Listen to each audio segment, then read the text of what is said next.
Office से आते ही मैं जस्ट देख रही हूँ, लाइट मैंने ओपन करी, घर पूरा बिखरा हुआ था क्योंकि मॉर्निंग में बहुत सारी चीज़ें हैं जो करके नहीं जा पाते हैं हम, नहीं करना होता क्योंकि सिंगल अगर एक हाउसवाइफ है और वो वर्किंग भी है तो ये चीज़ें करनी होती है ना यार। तो पहले आके मैंने अपना बैग रखा और यहाँ पे मैं देख रही हूँ, हेलमेट मैं उतार रही हूँ। मेरे हेलमेट में क्रैक है क्योंकि इससे पहले जो एक्सीडेंट हुआ था मैंने उस दिन ध्यान नहीं दिया, अभी जस्ट मुझे दिखा कि हेलमेट ऐसा है कि पूरा क्रैक है, पूरी बॉडी हेलमेट की क्रैक है। अगर उस दिन हेलमेट नहीं होता तो कुछ ज़्यादा चोट लग सकती थी। तो हेलमेट को मैं ये देख रही हूँ कि ये पेस्ट हो जाए तो अच्छा है। मिडिल क्लास फैमिली का ये होता है कि कोई भी चीज़ जो हम डेली यूज़ कर रहे हैं वो यूज़ टू हो जाती है उसकी, वो उसमें कंफर्ट जोन ऐसा आ जाता है कि उसे चेंज नहीं करना चाहते हैं हम, चाहे वो सस्ता हो चाहे महंगा हो। तो मेरा भी यही हाल है, ये हेलमेट मुझे बहुत पसंद है और ये 1 साल 1.5 साल से मैं यूज़ ही कर रही हूँ। मैं इसे देख रही थी बट वो नहीं हो सकता, एल्फी से नहीं लग पाएगा उसको, मुझे चेंज ही करना पड़ेगा। 1-2 हफ्ते और यूज़ करने के बाद मैं चेंज कर लूँगी। और बाइक में आने के बाद, दिल्ली में ठंड इतनी है, बाइक में आने के बाद ये सब पैकिंग जो होती है ये निकालनी पड़ती है घर आके, और ये पैक करके आना ही आना होता है। अगर ये पैकिंग के साथ नहीं आते, इतने कपड़े पहनने के बाद भी बाइक में बहुत ठंड लगती है। एक तो दिल्ली में कोहरा और ठंड है, प्लस बाइक पे हवा बहुत ज़्यादा लगती है, इसलिए ओवर पैक होके जाना पड़ता है बाइक वालों के लिए। विंटर में पैक होके जाना पड़ता है। समर में बाइक वालों को प्रॉब्लम ये होती है कि धूप सीधी पड़ती है तो कवर करके जाना पड़ता है, और बारिश में भी। तो टू व्हीलर वाले हैं वो ऑलवेज स्ट्रगल ही करते हैं।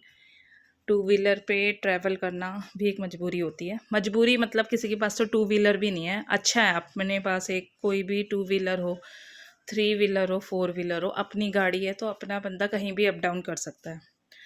कुछ चीज़ें होती वो मैनेज करना पड़ता है। तो अपना पूरा पैकिंग में उतार के रेडी हो रही हूँ, प्लस बेटे के स्कूल का होमवर्क मुझे आके चेक करना पड़ता है क्योंकि बहुत सारे दिन ऐसे होता है वो होमवर्क नहीं करता है नानी के वहाँ पे। वो होमवर्क करने के लिए बहाने बनाता है। अब वो थोड़ा 3-4 साल का हो गया तो उसको थोड़े बहाने आ गए। तो वहाँ पे कहता है मम्मा कराएगी, यहाँ कहता है मैं वहाँ कर लूँगा। तो मुझे डेली होमवर्क चेक करना पड़ता है, अदरवाइज़ बहुत सारे दिन ऐसे होता है वो बिना होमवर्क करे चला जाता है, उसका होमवर्क वैसे ही स्कूल चला जाता है, खाली रह जा। तो यहाँ मैं चेक कर रही हूँ, उसका मैथ्स और इंग्लिश का होमवर्क मिला हुआ है। तो ये मैं दोनों बुक निकाल के बाहर रख देती हूँ, बाकी उसका बैग साइड कर लेती हूँ। उसके आने से पहले वो अभी दुकान में, जब वो इवनिंग में आता है साथ में बाइक में आता है नानी के यहाँ से, तो उसे दुकान से कुछ ना कुछ चीज़ें लेनी पड़ती है खाने के लिए, उसको लेने की हैबिट है तो वो वही लेने गया है। तो उसके आने तक उसके लिए जगह बनानी है, अदरवाइज़ जो सामान फैला हुआ है उसको वो और फैला देता है। छोटा है और छोटा बच्चा है तो चीज़ें होती है, दिक्कत होती है, उसको इतनी समझ नहीं है कैसे प्रॉपर रखना है, और ऊपर से बेबी बॉय है तो बॉयज़ तो होते नालायक है ना। तो उसकी बुक मैं साइड में रख रही हूँ, अपने बैग में से जो जो सामान है, उसका टिफ़िन है या उसका जो साथ में दूध की बॉटल वगैरह थी वो सब लेके मैं आई हूँ। उसका लंच बॉक्स निकाल रही हूँ तो उसका और अपना बैग मैं साइड रख लेती हूँ। उसकी बुक मैंने दोनों निकाल दी, उसका ज्योमेट्री बॉक्स निकाल दिया, और जो अब फैला हुआ सामान है वो मुझे जल्दी से समेटना है क्योंकि अभी वो आ जाएगा तो जो फैला हुआ है वो और ज़्यादा फैल जाएगा। और अभी मुझे डिनर भी बनाना है तो बहुत जल्दी ही करना पड़ेगा ना यार। जैकेट उतार के थोड़ा मुझे रिलैक्स फील हो रहा है क्योंकि इतना ज़्यादा ओवर पैक होना पड़ता है सर्दियों में। इतनी ज़्यादा पैकिंग से सफोकेशन होने लग जाती है, कई बार तो दम घुटने लग जाता है अगर पूरे नेक में, गले में कुछ मफलर वगैरह बांध लेते हैं। नहीं बांधे बिना भी नहीं चल सकते और बांध के भी दम सा घुटता है। मजबूरी है, मुझे ज़्यादा कपड़े, ओवर कपड़े नहीं पहन सकती मैं।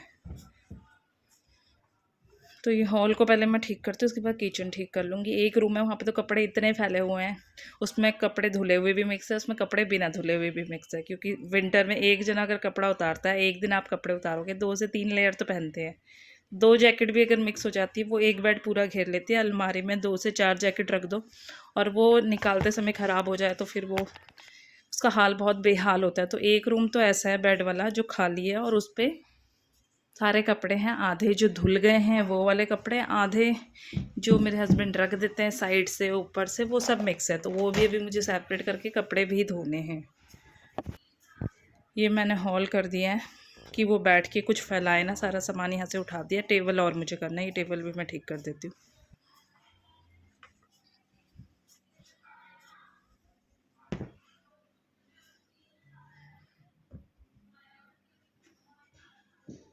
ये सब मेरे बेटे के कपड़े हैं। क्योंकि उसे एक कपड़ा पहनाओ, स्कूल के कपड़े पहनाओ, उसके कपड़े जो उतरे होते हैं, या दो अगर उसकी पैंट लेके आते हैं, एक पहना, अब उसे कलर भी सिलेक्ट करना होता है। अब वो थोड़ा बड़ा हो गया तो उसको रेड कलर, ब्लैक कलर, अगर आप येलो लेके आओगे तो उसको रेड पहनना है। तो ये सब कपड़े जो यहाँ पे रह गए हैं, उसकी कैप है, ये विंटर में उसके कैप का कलेक्शन है। तो ये सब मैं उठा के साइड रख रही हूँ, और जल्दी इसलिए कर रही हूँ क्योंकि आके ये और ज़्यादा फैल जाएगा, और फैल गया तो फिर फैला ही रह जाएगा। इसलिए मैं आते पहले थोड़ा ऐसे सेटल करती हूँ, मैनेज कर लेती हूँ, थोड़ा ऑर्गेनाइज करके चलो तो फिर वो ख़राब नहीं होता। अगर एक बार अनऑर्गेनाइज हो, मिक्सअप मैशअप हो जाए तो फिर वो होता ही रहता है। तो खाना बनाने से पहले 10-15 मिनट में मैंने ये कर लिया, और किचन का कर लिया। दूसरा वाला रूम मैं खाना के बाद करूँगी, जिसमें से धुले हुए कपड़े अलग करने हैं और बिना धुए वाले मुझे मशीन में डालने हैं। तो अभी मैं किचन में आ गई हूँ। ये एग मैंने बॉईल करने के लिए रखे थे। हाँ, मेरे बेटे को बॉइल्ड एग अच्छा लगता है। उसका अंदर का जो येलो पोर्शन है वो निकालना होता है, जिसमें फ़ैट है। वो अगर खाएगा तो फिर वो एग नहीं खाएगा। वो निकाल के हल्का नमक के साथ उसको बॉइल्ड एग दे दो, 2 एग खा लेता है। मुझे भी बॉइल्ड एग पसंद है, बट मैं फ़ैट निकाल, मतलब येलो पोर्शन भी खाता है तो वो फ़ैट भी बढ़ाता है, बट विंटर में अच्छा होता है, बॉइल्ड एग खाना चाहिए। तो ये बेटे के लिए 2 एग मैंने बॉईल कर रहे हैं। वो छील के नमक डाल के उसको दे देती हूँ। उसको जल्दी दे देती हूँ क्योंकि फिर उसको सोते टाइम दूध भी पीना होता है। अगर 10 बज जाएंगे, 10 बजे के बाद खाएगा तो फिर दूध नहीं पी पाएगा, तो उसका ध्यान रखना पड़ता है। हम 10:30-11 बजे भी डिनर कर लेते हैं, बट उसको 10 पे मैं दे देती हूँ 2 बॉयल एग।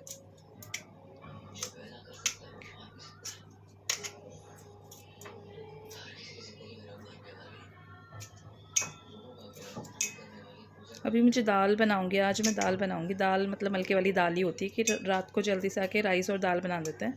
तो मैं राइस नहीं बनाऊंगी, दाल बनाऊंगी, और साथ में एक स्पेशल चीज़ बनाऊंगी जो मुझे दाल चावल के साथ पसंद है, चोखा, बिहारी चोखा, जो मैं आलू आलू का चोखा बनाऊंगी।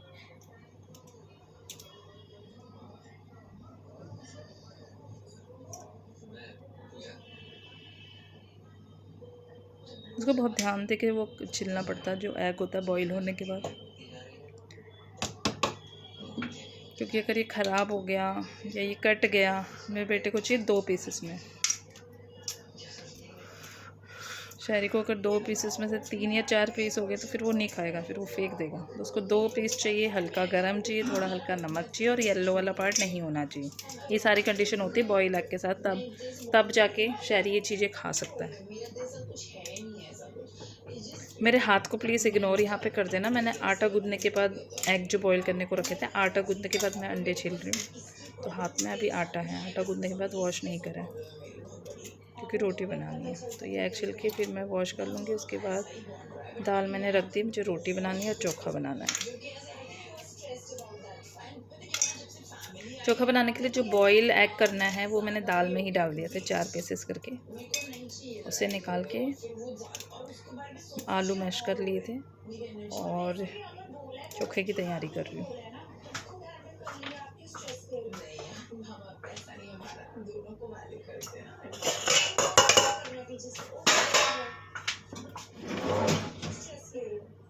ठंड इतनी है, ठंड में गेटअप भी इतना अच्छा हो जाता है ना, अम्मा वाला गेटअप। मेरा शॉल है जो ठंड नहीं रोक रहा, बट ये वुलन में है तो हल्का कान कवर हो जाता है इससे।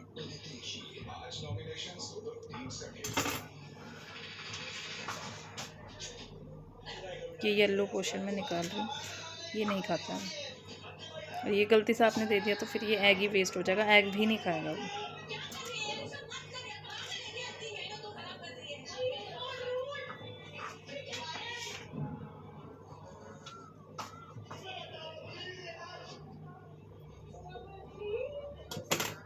ऐसे कट कर रही हूँ कि येलो पोर्शन इसका निकल जाना चाहिए यहाँ पे।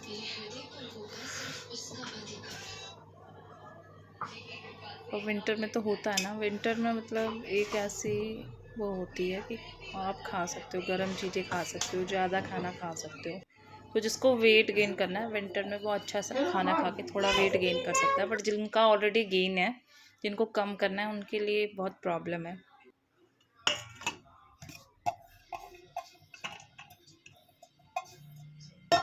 ये सब मैशअप में साथ के साथ क्लीन कर देती हूँ, अदरवाइज़ ये अगर फिक्स हो जाता तो ये होते होते होते होते टाइम नहीं मिलता, और कई बार 2-3 दिन तक सारे वो मिक्स हो जाते हैं। तो ये ऑनियन मैंने यहाँ पे ले लिया, प्याज पतला सा कट कर लिया, चोखा के लिए, चोखा बना रही हूँ। मेरे हस्बैंड को इतना नहीं पसंद, मतलब वो खा लेते, बट मुझे चोखा बहुत पसंद है। दाल चावल गरम और चोखा, या चावल नहीं भी हो तो चोखा, चोखा दाल के साथ रोटी के साथ खा लेती हूँ चोखा। आई लव चोखा। ये हरी मिर्च मैं इसमें काट रही हूँ बारीक, 2 हरी मिर्च काट देती हूँ, थोड़ा स्पाइसी हो जाएगा क्योंकि इसमें मसाले उतने नहीं पड़ते चोखे में।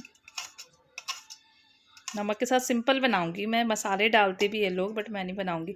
और बिहार का जो चोखा होता है मैंने खाया है, वो लोग काफ़ी अच्छा बनाते हैं बट मुझे अच्छा नहीं लगता। वो लोग जो बैंगन होता है, बैंगन को पका के उसको अच्छे से मिक्स करके उसमें गार्लिक डाल के उस तरह से बनाते हैं, बट मुझे वो कलर ही अच्छा नहीं लगता।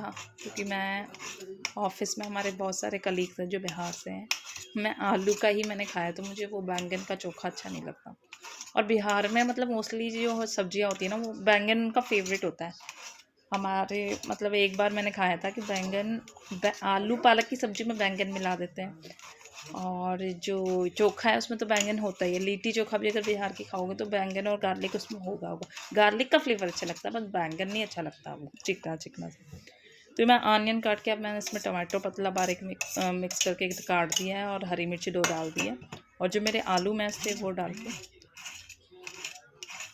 सिंपल बनाऊंगी। मुझे सिंपल ही अच्छा लगता है। जो उसमें लास्ट एक फ्लेवर होता है ना, जो सरसों का तेल होता है, वो अगर डालते हैं वो थोड़ा तेज़ होना चाहिए। सरसों मतलब हम जो लाते हैं होता ठीक ही होता है, थोड़ा क्वांटिटी ज़्यादा डालना होता है, तो उसका जो फ्लेवर होता है वो खाने में काफ़ी टेस्टी लगता है। ये आलू मैंने जो निकाल रखे थे दाल में से, इसका येलो कलर चढ़ गया, इसमें हल्दी का कलर है इसलिए येलो दिख रहा है, बट बॉईल हो गया। डज़ नॉट मैटर कि वो येलो हो भी गया तो कोई फ़र्क नहीं पड़ता। ये मैंने आलू मैश कर दिए।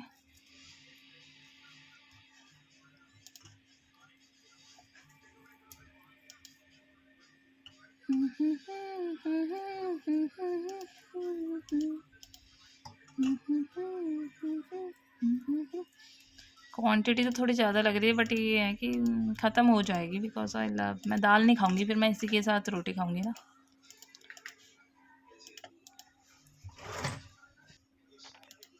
या मेरी दाल बन गई है। दाल में मैंने धनिया काट के डाल दिया था, एज़ यूजुअल दाल है। बस दाल में अभी मैंने एक प्लस पॉइंट ये करा है कि जो आलू, 1 से 2 आलू मैंने काट भी दिए थे। मेरे हस्बैंड को दाल में आलू पसंद है, मुझे भी उतना नहीं पसंद, लेकिन मैं खा लेती हूँ।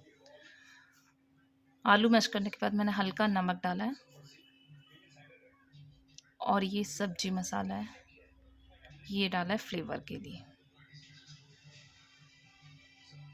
As per test. अगर आपको स्पाइसी चाहिए तो आप ज़्यादा बाकी मसाले भी डाल सकते हैं, बट मुझे ये सिंपल ही चोखा अच्छा लगता है। ये फॉर्चून का है, जो मस्टर्ड ऑयल मैं बोल रही थी, ये मैंने थोड़ी क्वांटिटी में डाला है। आप इसे थोड़ा ज़्यादा भी कर सकते हैं, फिर ये इसमें थोड़ा आपको झाग सा लगेगा, मुझे ऐसे पसंद है।